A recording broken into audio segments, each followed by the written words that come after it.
Focus ചെയ്യേണ്ടത് ഹെൽത്തിലാണ്. ഹെൽത്തിൽ focus ചെയ്യാനാണ് പ്രധാനം എന്ന് പറഞ്ഞു ഇന്നലെ. അപ്പോൾ ആളുകൾക്ക് ഒരുപാട് സംശയം. അപ്പം ഞാൻ ഫോക്കസ് ചെയ്യേണ്ട ആവശ്യമില്ലല്ലോ, സാറ് പറഞ്ഞ കണക്ക് പ്രകാരം ഹൈറ്റ് വെയിറ്റും ഒരേപോലെയാണല്ലോ എന്ന്.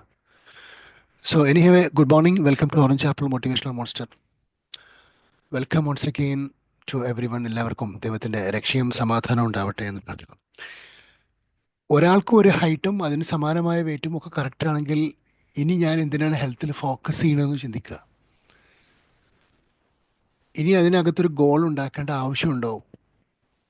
അതിൻ്റെ പ്രശ്നമില്ലല്ലോ. ഹെൽത്ത്, ഹൈറ്റും വെയിറ്റും ബാലൻസ് ചെയ്ത് കഴിഞ്ഞാൽ പിന്നെ അതിനകത്ത് ഗോളില്ല എന്നതിനർത്ഥമില്ല. നമ്മൾ ആലോചിക്കണം, നമ്മുടെ ഹെൽത്തി ആണോ എന്നുള്ളത് കൂടി ആലോചിക്കണം. ഹെൽത്തുമായി കണക്ട് ചെയ്തിരിക്കുന്ന ഒരുപാട് കാര്യങ്ങളുണ്ട്. ഒന്ന് നമ്മുടെ സ്കിന്ന്, അതിൻ്റെ ബ്യൂട്ടിയായിട്ട് ബന്ധപ്പെട്ട കാര്യങ്ങൾ, മുടിയായിട്ട് ബന്ധപ്പെട്ട കാര്യങ്ങൾ, അതേപോലെ തന്നെ ഫുഡുമായി ബന്ധപ്പെട്ട കാര്യങ്ങൾ, ഫുഡിൻ്റെ time, food regime, food time table, ഫുഡിലെ ഇൻഗ്രീഡിയൻസ്, ന്യൂട്രീഷ്യസ് ആണോ ഫുഡ്, ഇങ്ങനെ അതുമായി ബന്ധപ്പെട്ട് ഒത്തിരി കാര്യങ്ങൾ, ഒരുപാട് കാര്യങ്ങൾ നമ്മൾ ആലോചിക്കണം. ചെറുതല്ലാത്ത വിധം വലിയ രൂപത്തിൽ ഒരുപാട് കാര്യങ്ങൾ നമ്മൾ ആലോചിച്ചേ പറ്റും. അപ്പോൾ നമ്മൾ ആലോചിക്കേണ്ടത്, സപ്പോസ് ഒരാൾക്ക് അങ്ങനെ ആയി എന്ന് വരിക്കാം, 182 സെൻറ്റിമീറ്റർ ആണ്, 82 കിലോഗ്രാം ആണ്, കംഫർട്ടബിളി ഫിറ്റായിട്ട് അയാൾക്ക് ഫീൽ ചെയ്യുന്നുണ്ട്.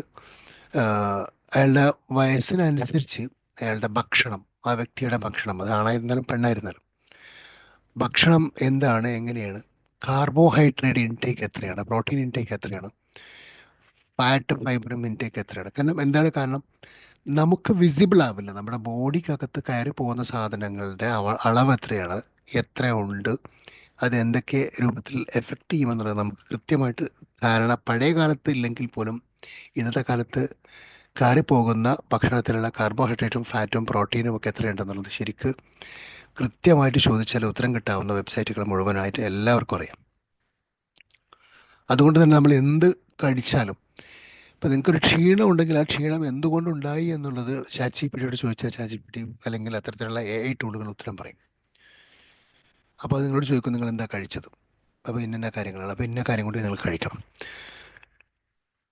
അതും അപ്പം ഇവിടെ ഓരോ ദിവസവും നമ്മൾ എന്ത് എങ്ങനെ കഴിക്കണം എന്നതിനെ കുറിച്ചുള്ള പ്ലാൻ നമ്മൾ തയ്യാറാക്കണം. അപ്പോൾ നമ്മളുടെ ഹെൽത്ത് എന്നുമായി ബന്ധപ്പെട്ടത്, ഇപ്പോൾ മസിൽ വീക്കാവും, അപ്പോൾ നമ്മുടെ ബോഡി വീക്ക് ആവുന്നുണ്ടാവും, ജംഗ്ഷനുകളിൽ പെയിൻ വരാൻ തുടങ്ങിയിട്ടുണ്ടാവും. പക്ഷേ ഈ ഹൈറ്റും വെയിറ്റും പറഞ്ഞ് മിണ്ടാണ്ടിരുന്നാൽ ഈ വക കാര്യങ്ങളൊന്നും റീകറക്റ്റ് ചെയ്യാൻ പറ്റില്ല. കാര്യം ഡി ഏജിങ് പ്രോസസ്സും ആൻറ്റി ഏജിങ് പ്രോസസ്സും ഒക്കെ ഡിഫറെൻ്റ് ആണ്. അപ്പോൾ നമ്മുടെ സെൽ ഗ്രോത്ത്, മേലോട്ടുള്ള ഗ്രോത്തും താഴോട്ടുള്ള ഗ്രോത്തും ഡിഫറെൻ്റ് ആണ്. അപ്പം എവിടെയാണ് നമ്മൾ, എന്താണ് നമ്മൾ ചെയ്യേണ്ടത് എന്നുള്ള, ചെറിയ കുട്ടികൾക്ക് പോലും ഇവർക്ക് ധാരാളക്കണക്കിന് മരുന്നുകൾ കുടിക്കുന്ന കാലഘട്ടം. അപ്പം ഒരു ടീനേജറും ധാരാളം മരുന്ന് കുടിക്കുന്നു, ഒരുപാട് അസുഖങ്ങൾ മെയിൻറ്റെയിൻ ചെയ്യുന്നു.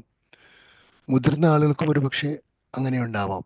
അത് ഭക്ഷണമാണോ കാരണം? അങ്ങനെയാണെങ്കിൽ ഞാൻ ഭക്ഷണത്തിൽ വരുത്തേണ്ട മാറ്റം എന്താണ്? അത് ഏതൊക്കെ രൂപത്തിലുള്ള ഭക്ഷണത്തിൽ ഞാൻ മാറ്റം വരുത്തണം? ഏതൊക്കെ ഭക്ഷണം ഞാൻ കഴിച്ചുകൂടാ? എനിക്ക് ഷുഗർ തുടർച്ചയായിട്ട് കഴിക്കാൻ പറ്റുമോ? അത് വെളുത്ത പോയിസൺ ആണോ?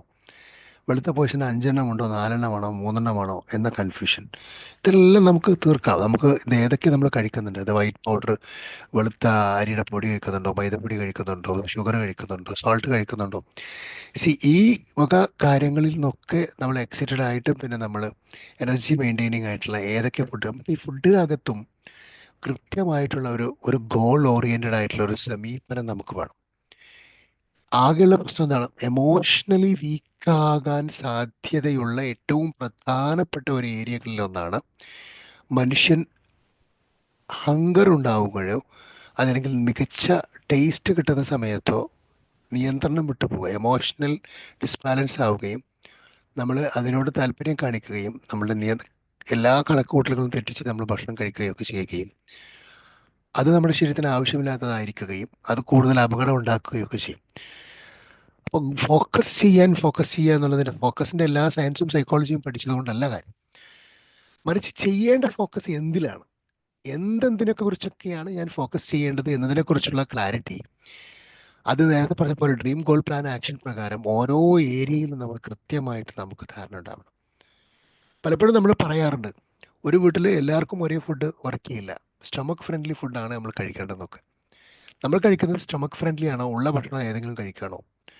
ഒരുപാട് ഭക്ഷണത്തിന്റെ അളവ് ഒരാൾക്ക് ആവശ്യമില്ല ശരിക്കും പറഞ്ഞാൽ. നമ്മൾ കഴിക്കുന്നതൊക്കെ ഇപ്പോൾ ഒരു മൂന്നിരട്ടിയോ നാലിരട്ടിയോ സാധാരണ ഒരു മനുഷ്യന് ആവശ്യമുള്ള റിക്വയർമെന്റ് ഫുഡിനേക്കാളും മൂന്നും നാലും ഇരട്ടി ഫുഡ് മലയാളികൾക്ക് സ്ഥിരമായി കഴിക്കാറുണ്ട്. എസ്പെഷ്യലി മലബാറിലുള്ളവർ അതിൽ കൂടുതൽ കഴിക്കും. ഒരിക്കൽ കണ്ണൂർ എൻ്റെ ഒരു സ്റ്റുഡന്റിന്റെ കല്യാണത്തിന് പോകേണ്ടി വന്നു. അവനിങ്ങനെ ധാരാളമായി നിർബന്ധിച്ചപ്പോൾ ഞാൻ തലേന്ന് പോയതാണ്. വീട്ടിൽ എന്നെ സ്വീകരിച്ചു കൊണ്ടുപോയി വീട്ടിൽ എനിക്കൊന്നും മനസ്സിലാവുന്നില്ല ഭക്ഷണത്തിന്റെ കണക്കൊന്നും. ആറോ ഏഴോ തവണയാണ് ഒരു ദിവസം, ഒന്നോ രണ്ടോ ദിവസം ഞാൻ നിൽക്കേണ്ടി വന്നിട്ട്. ആറേഴ് തവണയാണ് ഭക്ഷണം ഒരു ദിവസം. ഓരോ ഭക്ഷണത്തിലെയും ഉള്ള റിച്ച്നെസ് എന്നാൽ ന്യൂട്രീഷണൽ റിച്ച്നെസ് വെരി ഹെവിയാണ്. എനിക്ക് അത്രയും അത്രയും പ്രോട്ടീനും അത്രയും ഫാറ്റും അത്രയും കാർബോഹൈഡ്രേറ്റും ഒന്നും കഴിക്കേണ്ട ആവശ്യം എൻ്റെ ബോഡിയുടെ വെയിറ്റ് വെച്ചിട്ടില്ല. അല്ലെങ്കിൽ അവിടെ വന്നിട്ടുള്ള ആരുടെ ബോഡിയുടെ വെയിറ്റ് വെച്ചിട്ടുമില്ല. പക്ഷേ ഓരോന്നിൻ്റെയും അളവ് അൺബിലീവബിൾ ആണ്, പ്രഡിക്റ്റബിൾ അല്ല. അപ്പോൾ ഒരു മൂന്നും നാലും അഞ്ചും ആറും ഇരട്ടി ഒരാളുടെ റിക്വയർമെന്റിന്റെ അപ്പുറത്തേക്ക് ഒരാൾ കഴിക്കുന്നുണ്ട്.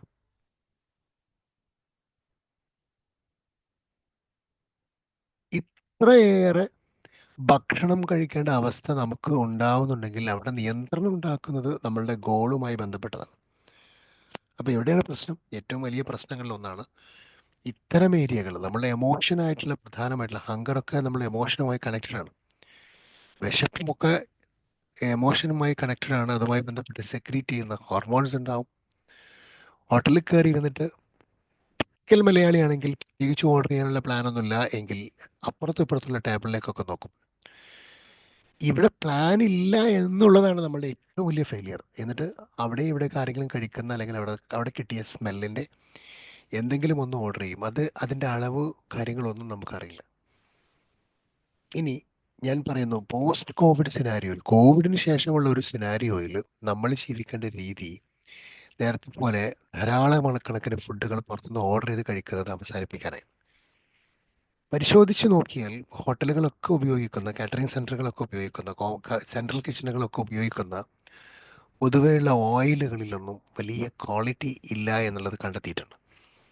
അവരുപയോഗിക്കുന്ന മസാല പൗഡറുകളിലൊന്നും യാതൊരുവിധ ഗുണപരമായ കാര്യങ്ങൾക്ക് പകരം ഒരുപാട് മോശപ്പെട്ട കാര്യങ്ങൾ ചേർത്തതായിട്ട് പല സ്ഥലങ്ങളിലും നിരന്തരമായ പരിശോധനകളിലും പരീക്ഷണങ്ങളിലൊക്കെ കണ്ടുപിടിക്കുന്നത് കാണാറുണ്ട്. ഇനിയും നമുക്ക് അത് തന്നെ പറ്റൂ എന്ന് പറഞ്ഞാൽ ഇവിടെ ഉണ്ടാകാൻ പോകുന്ന ചലഞ്ച്, ബോഡിയിലേക്ക് നമ്മൾ ഈ പറഞ്ഞ അളവിലുള്ള ഭക്ഷണം ഓർഡർ ചെയ്ത് കറക്റ്റായിട്ട് കഴിക്കും. പക്ഷേ മോശം ഇൻഗ്രീഡിയൻറ്റുകളായിരിക്കും അകത്ത് പോകുന്നത്.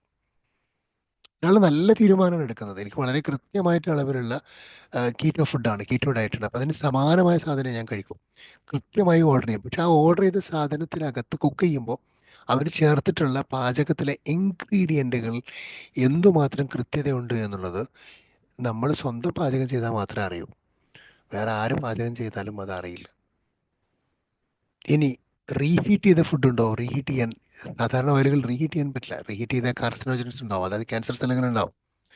പ്ലസ് അത് കൂടാതെ തന്നെ ക്യാൻസർ സെല്ലുകൾ ക്രിയേറ്റ് ചെയ്യാൻ സാധ്യതയുള്ള മറ്റു ഫുഡ് പ്രൊഡക്റ്റുകളോ കണ്ടാമിനേറ്റഡ് ആയിട്ടുള്ള ഫുഡോ അതിനകത്ത് ചേർത്തിട്ടുണ്ടോ നമുക്കറിയില്ല. So make your self aware of what you are eating. Literally ശരിക്കും നമ്മൾ എന്ത് കഴിക്കുന്നു എന്നുള്ളതിനെ കുറിച്ച് വളരെ ഫോക്കസ്ഡ് ആയിരിക്കണം.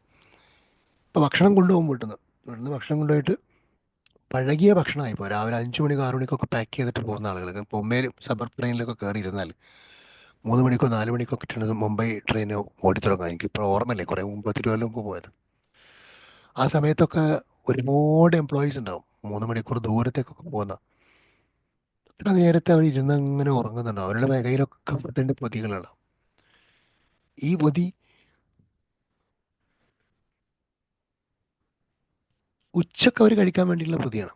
6-8 മണിക്കൂറൊക്കെ കഴിഞ്ഞ് എത്രയോ നേരത്തെ ഉണ്ടാക്കി പാക്ക് ചെയ്തൊരു ഫുഡ് റീഹീറ്റിംഗ് പ്രോസസ്സ് ചെയ്യുകയാണെങ്കിൽ തന്നെ അത് ഏത് മെറ്റീരിയൽ വെച്ചിട്ട് റീഹീറ്റ് ചെയ്യാന്നുള്ള അത് ശരീരത്തിനുണ്ടാക്കുന്ന വിഷം എന്തൊക്കെ ആയിരിക്കും എന്നുള്ളത്, എഗെയിൻസ്റ്റ് ആയിട്ട് എന്തൊക്കെ വർക്ക് ചെയ്യുന്നത്.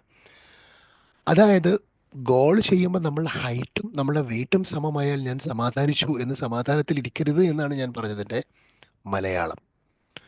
അതുകൊണ്ട് വളരെ സീരിയസ് ആയിട്ട് ചിന്തിക്കുക, ഞാൻ എന്ത് കഴിക്കുന്നു, എന്ത് കഴിക്കണം, എന്തേ കഴിക്കാവൂ, എങ്ങനെ കഴിക്കാവൂ, എപ്പോഴോ കഴിക്കാവൂ, എപ്പോഴൊക്കെയാണ് ഞാൻ കഴിക്കേണ്ടത്, എപ്പോൾ ഞാൻ കഴിക്കരുത് എന്നുള്ള കാര്യങ്ങളിലേക്കൊക്കെ എനിക്കും നിങ്ങൾക്കൊക്കെ കടക്കാൻ പറ്റിയാൽ മികച്ച ഒരു ഗോൾ, ഒരു ഡ്രീം നമുക്ക് നമ്മുടെ ശരീരവുമായി ബന്ധപ്പെടുത്തി ഉണ്ടാക്കിയെടുക്കാൻ സാധിക്കും. അങ്ങനെ ഫോക്കസ് ചെയ്യാൻ സാധിക്കുന്ന ഒരാളാണ് 2025 ഒന്നുകൂടി കൈപ്പിടിയിൽ ഒതുക്കാൻ പോകുന്നത്. Wishing you all the very best.